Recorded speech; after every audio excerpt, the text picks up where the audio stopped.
Assalamualaikum warahmatullahi wabarakatuh. Waalaikumsalam warahmatullahi wabarakatuh. Alhamdulillahirabbil alamin wassalatu wassalamu ala asyrafil anbiya'i wal mursalin wa ala alihi wa ashabihi ajma'in, amma ba'd. Ma'asyiral muslimin yang dirahmati Allah Subhanahu wa taala. Kita lanjutkan kajian hadis kita pada pagi yang berbahagia ini. Masih berkaitan dengan bab al-ikhlas atau bab niat, ya. Kita masuk pada hadis yang ketiga dari kitab Riyadhus Shalihin. Wa an Aisyah radhiyallahu anha qalat qala an-nabiy sallallahu alaihi wasallam la hijrata ba'da al-fath walakin jihadun wa niyyah wa idza istunfirtum fanfiru, muttafaqun alaih. Wa ma'nahu la hijrata min Makkah li'annaha sarat dar Islam. Dari Aisyah radhiyallahu anha berkata bahwasanya Nabi sallallahu alaihi wasallam bersabda, tidak ada hijrah setelah Fathu Makkah atau setelah pembebasan Makkah, tetapi yang ada adalah jihad dan niat. Oleh karena itu, apabila kalian semua diminta untuk berangkat untuk berjihad, maka berangkatlah. Muttafaqun alaih.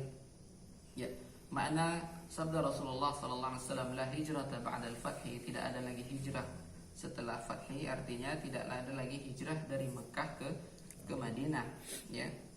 Atau sebaliknya. Dan ini pernyataan bahwasanya Rasulullah SAW yang mengatakan bahwa setelah Fathu Makkah, insyaallah Makkah terus berada di tangan kaum muslimin, dan Allah Subhanahu wa taala jaga untuk kaum muslimin, sehingga Rasulullah katakan tidak ada lagi hijrah dari Makkah ke Madinah. Sedangkan hijrah, ya, dari tempat dari Darul Kufar atau dari negeri yang situ banyak penduduk kafir ke negeri ke Darul Islam atau ke negara Islam, itu tetap ada sampai hari kiamat. Atau bahkan dari daerah yang seseorang atau seorang muslim tidak sanggup atau tidak bisa menjalankan agamanya, tidak bisa menjalankan ibadah, maka dia tetap disyariatkan untuk hijrah ke tempat yang lebih aman, ke tempat yang dia bisa untuk melaksanakan agama Allah Subhanahu wa taala. Yang dimaksud tidak ada lagi hijrah, artinya tidak ada lagi hijrah dari Makkah ke Madinah. Kemudian yang menjadi poin penting dari hadis ini adalah walakin jihadun wa niyyah, akan tapi yang ada adalah jihad dan niat. Artinya bagi setiap muslim memiliki kewajiban untuk berjihad, ya. Karena jihad itu tidak hanya dengan pedang atau tidak hanya dengan senjata. Jihad di sini adalah memperjuangkan agama Allah Subhanahu wa taala, memperjuangkan agar kalimat Allah atau kalimat la ilaha illallah tersebar di permukaan bumi ini. Kemudian ada niat, ya. Dalam diri kita harus terus terpasang niat, ya, untuk terus menyebarkan agama Islam, untuk terus menegakkan agama Islam, sehingga kita akan mendapatkan pahala dari apa yang kita niatkan tersebut. Kemudian Rasulullah katakan wa izastumfirtum fanfiru, apabila kalian diminta untuk berangkat untuk berjihad, maka berangkatlah. Dan ini tentu ada aturannya dalam syariat. Siapa yang memerintahkan untuk berjihad? Yaitu waliul amr, yaitu para pemimpin yang sah. Kemudian dalam hadis yang lain Rasulullah sallallahu alaihi wasallam mengatakan inna bil madinati la rijalan masirtum masiran wa la qata'tum wadiyan illa kanu ma'akum habasahumul marad wa fi riwayah illa syarakukum fil ajr, rawahu Muslim. Ya, ketika Rasulullah sallallahu alaihi wasallam yang bersama para sahabat, ya, ketika itu dalam satu peperangan, beliau mengatakan sesungguhnya di Madinah ada beberapa orang yang ketika kalian menempuh satu perjalanan dan menyeberangi satu lembah, melainkan orang-orang tersebut dianggap bersama kalian, mereka terhalang oleh sakit.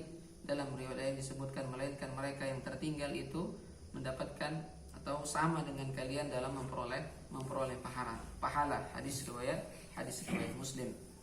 Ini menunjukkan bahwasanya niat, ya, sangat penting sekali, bahwa seorang yang ternyata setelah berniat tidak sanggup atau terhalangi untuk melakukan kebaikan tersebut, maka Allah Subhanahu wa taala balas dia dengan kebaikan tersebut. Seperti yang Rasulullah gambarkan di Madinah, ada orang yang tidak berangkat jihad tapi dia bisa juga mendapatkan pahala sama seperti orang yang berjihad. Kenapa? Karena dia telah memasang niatnya untuk berjihad, akan tetapi karena ada uzur atau karena sakit, maka dia tidak berangkat untuk jihad. Oleh karena itu, ma'asyiral muslimin yang dirahmati Allah Subhanahu wa taala, maka niatkanlah selalu kita untuk berbuat baik, niatkanlah selalu untuk melaksanakan amal-amal kebaikan, kalau ternyata Allah Subhanahu wa taala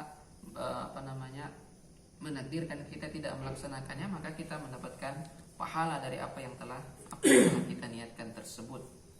Ini saja mungkin faedah yang dapat kita ambil dari hadis ini, menunjukkan betapa penting niat ya. Oleh karena itu sebagian salafus saleh mengatakan berapa banyak amal kecil itu nilainya bisa besar karena niat ya.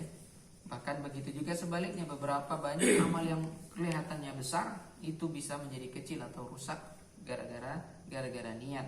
Karena itu niat ini adalah kunci dari nilai suatu ibadah.